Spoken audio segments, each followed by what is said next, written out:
কি বুঝলেন? ইউনূস সরকার রাষ্ট্র সংস্কারের নামে একটা কমিশন গঠন করেন। সেখানে আমাদের বুদ্ধিজীবী কিছু নারীদেরকে দায়িত্ব দিয়েছেন।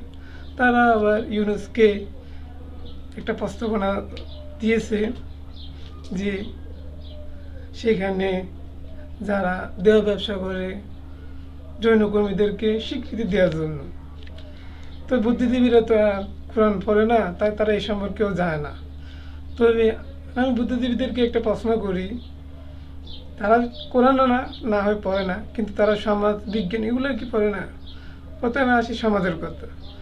যদি যৌন ব্যবসাকে পেশা হিসেবে স্বীকৃতি দেওয়া হয়, তাহলে অনেক মানুষ এই পেশায় জড়িয়ে যাবে। তাহলে মানুষ কি করবে? বিবাহ করতে চাইবে না, কারণ বিবাহ তো করে সংসারে যা ঝামেলা করার দরকার, সে তো বিয়ের আগে সব কিছু পাই যাচ্ছে, অনেকটা পশ্চিমাদের মতো। দ্বিতীয় কথা হচ্ছে যে সমাজে যে একটা শৃঙ্খলা আছে সেটাও থাকবে না, সমাজে শৃঙ্খলা থাকবে না। এবং যৌন পেশাটাকে যদি পেশা হিসেবে স্বীকৃতি দেওয়া হয় আমাদের দেশে, তাহলে যে কলকারখানা কাজ করে, যে অফিসের কাজ করে, তার সাথে আর যৌন ব্যবসা পতিদের সাথে তো কোনো পার্থক্য রইল না। তাহলে কি দাঁড়াইলো?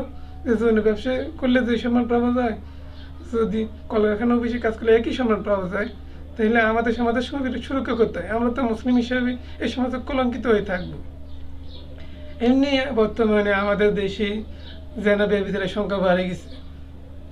অনেক মানুষ, অনেক বিবাহিত পুরুষেরা দেখা যায় বেশিরভাগ অবিবাহিত থেকে বিবাহিত পুরুষের সংখ্যা বেশি, যারা বিবাহের পরেও জেনা ব্যভিচারে লিপ্ত হচ্ছে।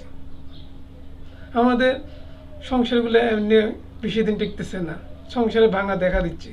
এর ভিতরে যদি এই যৌন পেশাটাকে ইনভলভ করা হয়, যদি স্বীকৃতি দেওয়া হয় রাষ্ট্রে, তাহলে তো আমাদের সমাজ অসুরক্ষিত হয়ে যাবে। এবার আসি বিজ্ঞানের কথা নিয়ে। বিজ্ঞান কি বলি? যৌন ব্যবসা এটা প্রাচীনকাল থেকে আসতেছে। তবে মাঝখানে একটা ভাইরাস হয়েছে, যার নাম হচ্ছে HIV ভাইরাস, HIV। এটা একবার হলে এর কোনো চিকিৎসা নাই, আপনার অবশ্যই মৃত্যু। তো এটা কেন হয়? এটা কারণ একাধিক নারীর সাথে অথবা পুরুষের সাথে যৌন সঙ্গম করা। তো যারা যৌন ব্যবসা করে, আমার প্রশ্ন, তারা কি একাধিক পুরুষ কিংবা নারীর সাথে যৌন সঙ্গম করতেছে না? তাহলে এই পেশাটা তো পরিবেশের সাথেও ক্ষতি করে, এবং এই যৌন কর্মীদের শরীরে বিভিন্ন রোগ জীবাণু ছড়ায়, যেটা আমরা অসাবধানতার অভাবে আপনার শরীরে প্রবেশ করতে পারে। তবে বর্তমানে অনেক মানুষ যে যৌন রোগে আক্রান্ত হইতেছে, এর জন্য কারা দায়ী? তাদের কাছে আমার বুদ্ধিজীবী নারীদের কাছে আমার প্রশ্ন, যে আপনারা না হয় ধর্মকে মানেন না কিংবা ধর্মকে বিশ্বাস করেন না, সুরে ফেলে দেন। আপনারা তো বিজ্ঞানকে বুঝছেন, আপনারা অবশ্যই সমাজ সোসাইটি নিয়ে চিন্তা ভাবনা করেন। এই যৌন পেশাটাকে যদি স্বীকৃতি দেওয়া হয়, আমাদের সমাজে কী হবে, কীভাবে এর প্রভাব পড়বে? আপনারা কি কখনো এটা নিয়ে চিন্তা ভাবনা করছে? করার নাই তো, আপনাদের তো করার দরকার নাই, কারণ আপনারা পশ্চিমাদের আদর্শ অনুসরণ করে চলেন। তাদের পশ্চিমাদের যেরকম সমাজ নাই, ধর্ম নাই, যা ইচ্ছা তাই করে বেড়ায়। আপনারাও ঠিক এই বাংলাদেশটাকে তাদের মতো করতে চান। তৃতীয় হচ্ছে, আমি আসতেছি ইসলাম নিয়ে। দেখুন, ইসলাম নারীদেরকে এমন এক সময় মর্যাদা দিয়েছে যখন নারীদেরকে জীবিত কবর দেওয়া হতো, নারীদেরকে ঘন ঘন বিয়ে করতো এবং ঘন ঘন তালাকও দিয়ে দিত। নারীদের কোনো ধ্যানমানও দেওয়া হতো না। নারীদেরকে ফুসির সাথে তুলনা করতো, নারীদেরকে ফুসির মতো আচরণ করতো, এবং ইসলামের নারীদেরকে কৃতদাস হিসেবে ব্যবহার করতো, যেটা বর্তমানে যৌনকর্মীদের সাথে আচরণ করা হয়। তো এখন একজন যে নারী বর্তমানে, যেমন ওই আমরা আমাদের সমাজে অনেকে বাসা বাড়িতে যেমন কাজের মেয়ে হিসেবে থাকে, ওই সময় নারীদেরকে কিন্তু হিসাবে কৃষক হিসেবে কিনে নিত। কিনে নেওয়ার পর তাকে দর্শন করতো কয়েকজন বন্ধু মিলে, এবং অনেকে মজা করে দেখতে বলে ওই নারী তো এখন গর্ভবতী, আসেন আমরা এখন তার পেট ছিঁড়ে দেখি তার গর্ভের সন্তান কীরকম। এইরকম একটা আচরণ করা হইতো।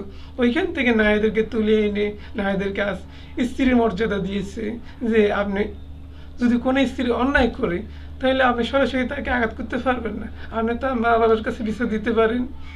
আর সে যদি অন্যায় করে থাকে, এই জন্য তার মা বাবা আছে, এইভাবে আপনি বিভিন্ন স্টেপ বাই স্টেপে আপনি আগাইতে পারেন। আর যদি আপনার ভালো না লাগে, অত্যাচার না করে, আপনি তাকে ডিভোর্সের ব্যবস্থা করে দিচ্ছি ইসলামে।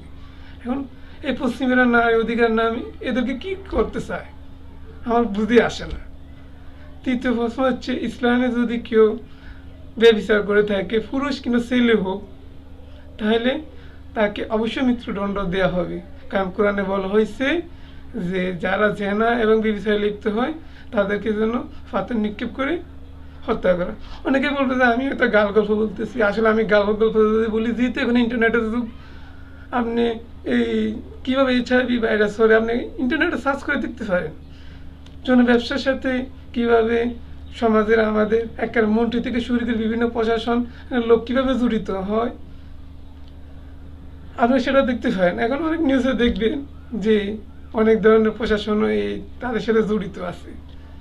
তো কি আর বলবো, আপনারা এই আমাদের দেশটাকে কি পশ্চিমাদের মতো প্রতিষ্ঠিত একটা অরক্ষিত সমাজ ব্যবস্থা, একটা নির্লজ্জ সমাজ ব্যবস্থা উপহার দিবেন কিনা আমি জানতে চাই। আর যদি উপহার দেওয়ার ইচ্ছা হয়, তাহলে আমাদের যতটুকু ইমান আছে আর অতটুকু ইমান নিয়ে আমরা আপনাদের সাথে এর প্রতিবাদে লিপ্ত হব।